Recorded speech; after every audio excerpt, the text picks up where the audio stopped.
Hello बच्चों, मैं हेमंत प्रजापति आप सबका स्वागत करता हूं अपने चैनल एचपी केमिस्ट्री क्लासेस में। आज हम क्लास 11th अभी तक आपका क्लास 12th का और फिजिकल केमिस्ट्री में केमिकल काइनेटिक्स लेक्चर हमने आपको प्रोवाइड कराया था। आज हम क्लास 11th के एक नियम जिसे हम बोलते हैं हाइजीन वर्ग का अनिश्चितता का सिद्धांत। हाइजीन वर्ग का अनिश्चितता का सिद्धांत, यह सिद्धांत आपको भी पता है और एक बार समझ लीजिए कि हम आपका रिवाइज करवा रहे हैं। अगर इसके साथ साथ सिद्धांत समझने के बाद हम आपका कुछ न्यूमेरिकल कोड भी करवाएंगे इस नियम के अकॉर्डिंग। तो बात ध्यान देना, यह क्लास 11th का लेक्चर है और लेक्चर तो 11th का है, लेकिन काम की चीज हो तो हर जगह भी देखी जा सकती है। जैसे कि हमने बात की थी हाइजीन वर्ग का अनिश्चितता का सिद्धांत। आपको बता दूं, इसके पहले आपने एटॉमिक स्ट्रक्चर जो लेसन था, उस लेसन में आपने बोर का परमाणु मॉडल पढ़ा और सोमरफेल्ड का भी परमाणु मॉडल पढ़ा है। तो आपको बता दूं, बोर और सोमरफेल्ड, मैंने क्या कहा कि जो बोर और इसके साथ साथ एक वैज्ञानिक था जिनका नाम था सोमरफेल्ड, इन्होंने अपना परमाणु मॉडल दिया था। तो बोर और सोमरफेल्ड के परमाणु मॉडल के अकॉर्डिंग अगर देखे जाए तो कोई भी कण हो, कोई भी कण में उन्होंने बात की जैसे कि इलेक्ट्रॉन, उस इलेक्ट्रॉन की स्थिति और संवेग, इन दोनों को ठीक ठीक ज्ञात करना संभव बताया था। मैंने क्या बताया कि बोर और सोमरफेल्ड ने अपने परमाणु मॉडल के आधार पर बताया कि किसी कण, अब कण के लिए आप इलेक्ट्रॉन ले लें तो मैं कहता हूं जैसे इलेक्ट्रॉन, ठीक। बताया कि किसी कण जैसे इलेक्ट्रॉन की स्थिति व संवेग दोनों को ठीक ठीक ज्ञात कर पाना संभव है। ये किसने बताया? ये बताया बोर और सोमरफेल्ड के परमाणु मॉडल के आधार पर यह क्लियर हुआ था। मतलब बोर और सोमरफेल्ड का जो एटॉमिक मॉडल था, इस आधार पर यह क्लियर किया गया था कि इलेक्ट्रॉन जैसा जो कण होता है, वो है कण की जो स्थिति होती है, जो पोजीशन होती है और जो उसका संवेग होता है, दोनों को साथ साथ हम ज्ञात कर सकते हैं। लेकिन आपको बता दें, इसके बाद जब बोर और सोमरफेल्ड नामक वैज्ञानिकों ने अपना परमाणु मॉडल देने के बाद एक बात आगे आई जिसे हम इलेक्ट्रॉन की द्वितीय प्रकृति कहते हैं।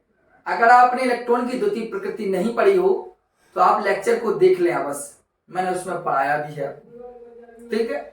तो इलेक्ट्रॉन की द्वितीय प्रकृति के आधार पर हाइजीन वर्ग ने बताया, मतलब हाइजीन वर्ग ने एक सिद्धांत दिया। इलेक्ट्रॉन की द्वितीय प्रकृति के आधार पर हाइजीन वर्ग ने एक सिद्धांत प्रतिपादित किया, जिसे उन्हीं के आधार पर कहा गया हाइजीन वर्ग का अनिश्चितता का सिद्धांत। अब ध्यान देना, मैंने आपको बताया क्या, यहां लिखता हूं मैं आपके लिए कि इलेक्ट्रॉन की, ऐसा लिखेंगे आप, परंतु इलेक्ट्रॉन की द्वैत प्रकृति के आधार पर, इलेक्ट्रॉन की द्वैत प्रकृति के आधार पर हाइजेनबर्ग ने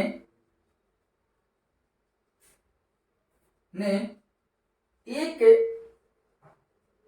नियम प्रतिपादित किया जिसे हाइजेन वर्ग का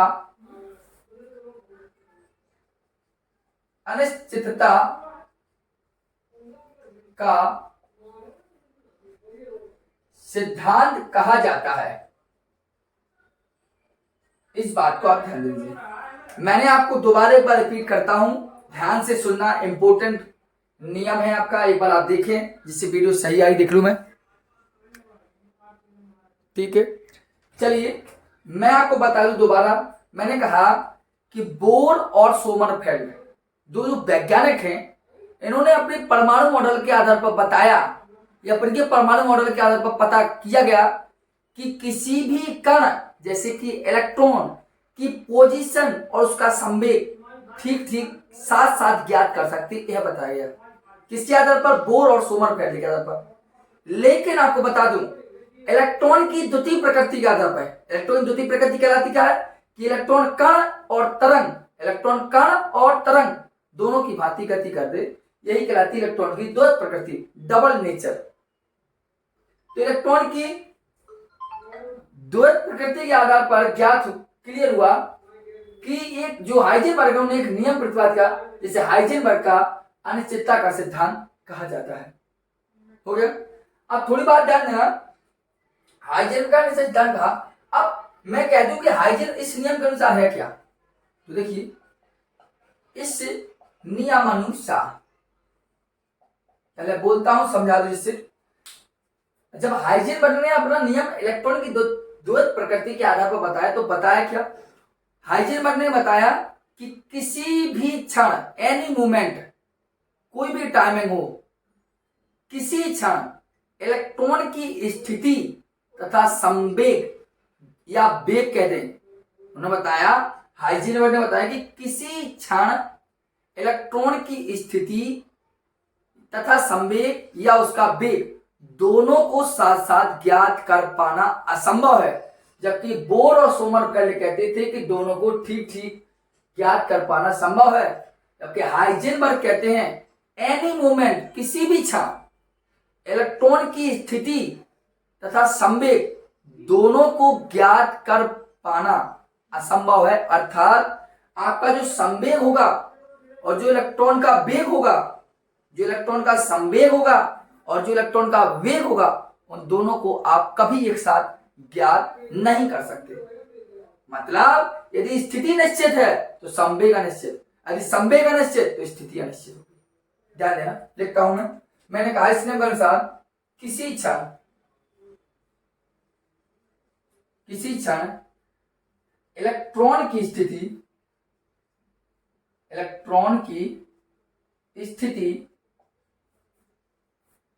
व संवेग, जिसे हम बोलते हैं वेग, किसी क्षण इलेक्ट्रॉन की स्थिति व संवेग या वेग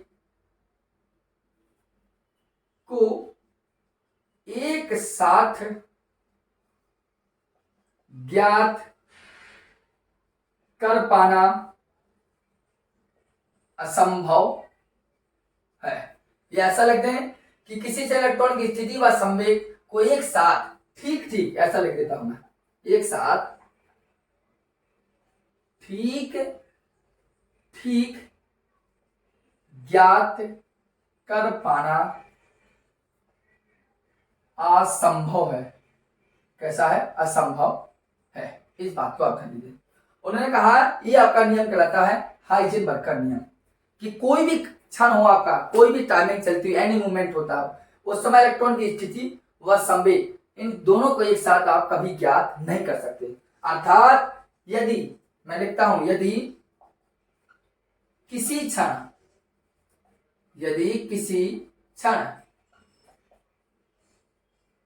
इलेक्ट्रॉन की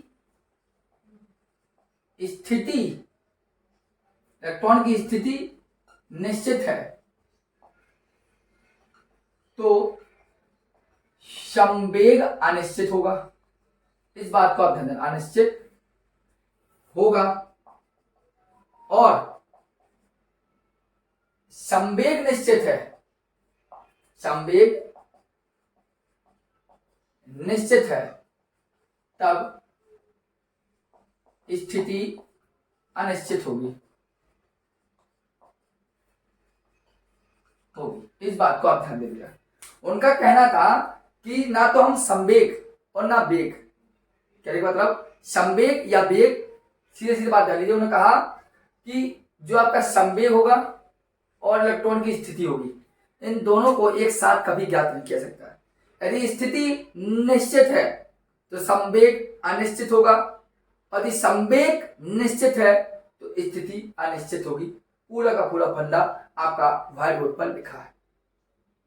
ठीक, तो हमने यही बताया कि बोर और सोमरफेल्ड ने क्या बताया कि दोनों को साथ साथ ज्ञात किया सकता है, लेकिन हाइजेनबर्ग ने बताया कि इलेक्ट्रॉन की स्थिति और संवेग दोनों को एक साथ ज्ञात नहीं किया सकता है। यदि स्थिति निश्चित तो संवेग अनिश्चित, संवेग निश्चित स्थिति अनिश्चित। ये सुनो, आप लिख लीजिए, फिर आगे बात करते हैं। ठीक है, देख लीजिए अच्छे से। आइए अगर हम आगे बात करें, क्योंकि इसके संबंध में एक न्यूमेरिकल्स भी लेंगे आप। देखिए, जब दोनों को एक साथ ज्ञात नहीं किया जाता, इस बात को हाइजेनबर्ग ने बताया, क्योंकि बार बार बात यही उत्पन्न हो रही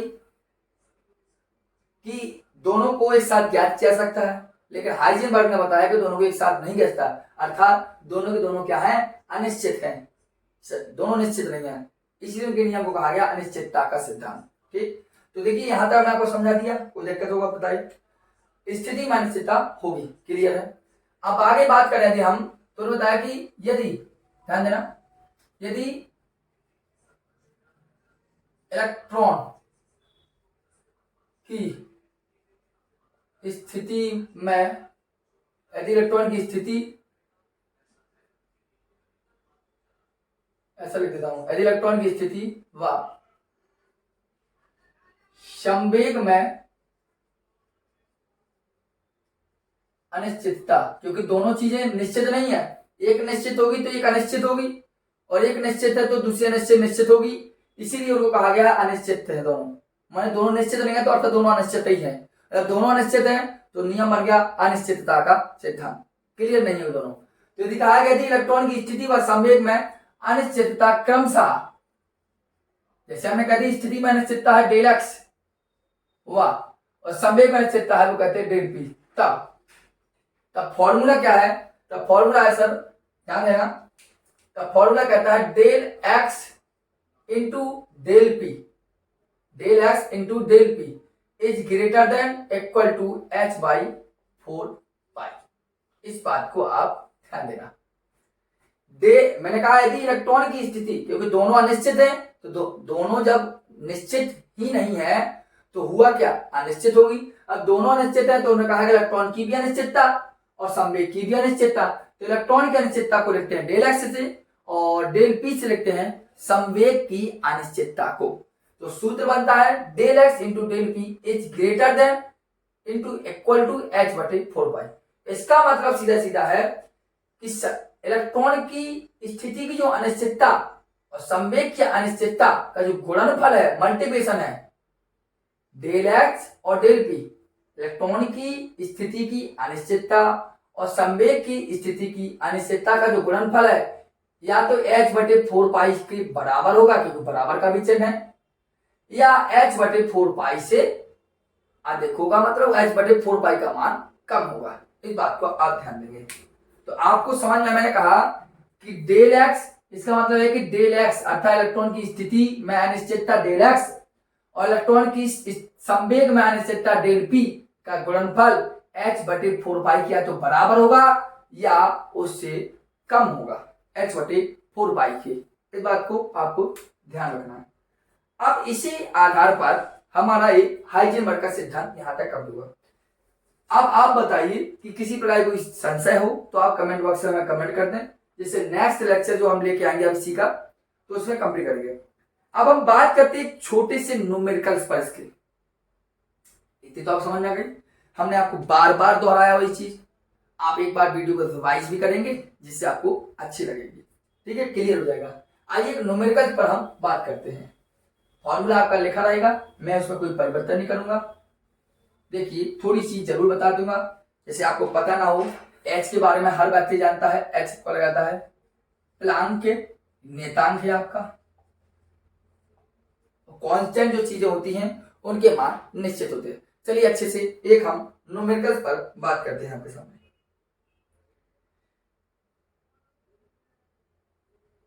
देखिए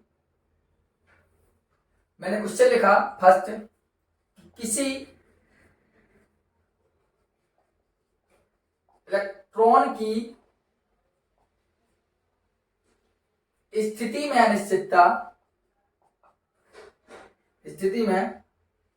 अनिश्चितता की गणना कीजिए जबकि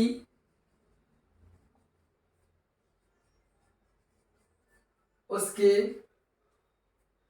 संवेग में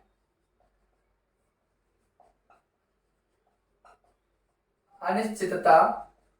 सिंपल सा क्वेश्चन आपका पहला पॉइंट दिया है 1 पॉइंट इंटू 10⁻⁻8 केजी मीटर पर सेकंड, और दूसरा दिया है 0, और आपको कोष्टक में दिया है h बराबर मान दिया है प्लैंक नीतांक का, वो दिया है 6.62 इंटू 10⁻34 जूल सेकेंड।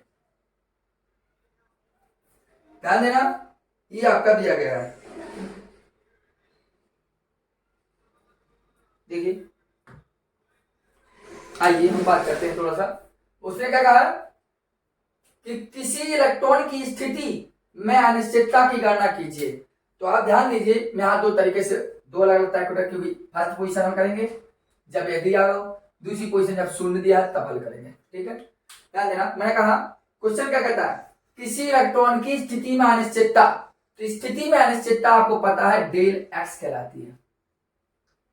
स्थिति में अनिश्चितता डेल एक्स कहलाती है। तो डेल एक्स ज्ञात करना हो, चाहे वाली पोजीशन हो और चाहे आपकी दूसरी वाली पोजीशन हो, दोनों के दोनों में डेल एक्स ज्ञात कीजिए। वो कहता है कब इलेक्ट्रॉन की स्थिति में अनिश्चितता गणना कीजिए, कब ज्ञात करना है, जब उसके संवेग में ए हो और जब संवेग जे हो।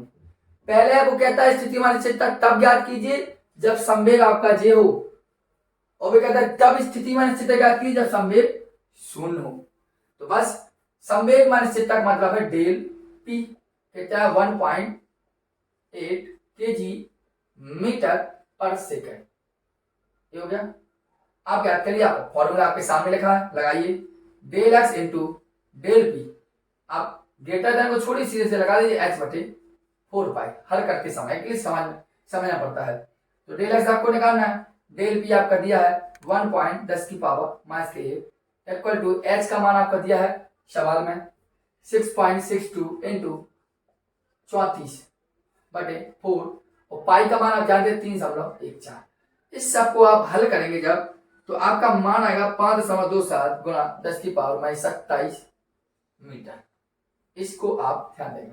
यहाँ मैं टाइम वेस्ट नहीं करना चाहता हूँ, मैं केवल आपको ये जानकारी दे सकता हूँ कि कहाँ आपको समझ में आया कहाँ नहीं आया। ये नहीं बताऊंगा 4 दूनी 8 दूनी 16, वो आप इतना जानते हो। हाँ फिर भी कोई प्रॉब्लम हो तो आप हमें किसी भी स्थिति में आप बताइए, तो उस स्तर से भी लेंगे, ठीक है। आपको मैंने कहा कि किसी इलेक्ट्रॉन की स्थिति अनिश्चितता अर्थात डेल एक्स कहलाती है की गणना करने, कब करने गणना, जब संवेग एस ना हो और जब संवेग शून्य हो। तो जब संवेग इतना था तो हमने सूत्र लगा del x into del p is greater than था, बट हम ग्रेटर देन को करें केवल इक्वल मान के चलेंगे h बटे 4 पाई। तो डेल एक्स जाएगा डेल पी का मान ए और x का मान आपको अब दिया गया कोष्टक में, जरूर आपका ये लिखा है। अब हो गया इतनी बार 4 आपका जाएगा 3.5 का मान 3 से हम 4 हल करेंगे तो आपका मान इतना आ जाएगा। ठीक है, समय बचा है इसलिए हमने आप गुणा भाग करके नहीं दिया। ठीक है, जगह भी नहीं है पर हमें दूसरे मिटाना भी पड़ता है। चलिए अब इसके लिए निकालना हो तो वो कहता है स्थिति में अनिश्चितता घात जबकि उसके संवेग में इतना हो तो निकल आया। अब वो सब संवेग का हो शून्य, संवेग शून्य का मतलब डेल पी का हो जाए 0, डेल पी क्या हो जाए 0 हो जाए, तब वो कहता है हमें संवेग बताइए क्या होगा। ठीक है, तो आप देखो डेल एक्स सूत्र लगाए, del x into del p बराबर एच बटे 4 पाई। ठीक, डेल एक्स आपका निकालना है, डेल पी आपका 0 है, एच बटे 4 पाई। ठीक, डेल एक्स आ जाएगा 4 पाई गुणा यहाँ करेंगे तो हो जाएगा 0 अर्थात एच बटे 0। तो 0 को मान किसी संख्या में देते हैं तो डेल एक्स क्या आ जाएगा अनंत आ जाएगा। क्या आ जाएगा सर अनंत। इसका तो सीधा सीधा आपके पास था, आपके ये न्यूमेरिकल था और ये हाइजेनबर्ग का नियम आपका कंप्लीट हुआ। अब बाकी आप प्रयास कीजिए अपनी बुक से और फिर यदि ना बने तो कमेंट बॉक्स में न्यूमेरिकल्स आप लिख दें या किसी प्रकार के माध्यम से आप जो भी आपको सुविधा सही लगे वो कीजिए। ठीक है, आपका हाइजेनबर्ग का सिद्धांत कंप्लीट हुआ। इसके पहले हमने आपको डी ब्रोगली समीकरण बताया था और इसके पहले आपको परमाणु क्रमांक की खोज कैसे हुई, अर्थात परमाणु संरचना के कई लेक्चर मेरे हिसाब से 6 लेक्चर आपके इसी चैनल पर अपलोड हुए हैं, उनको बारी बारी क्रम से आप देखें बस। ठीक, तो समझिए और नोट अवश्य कर लीजिए। धन्यवाद।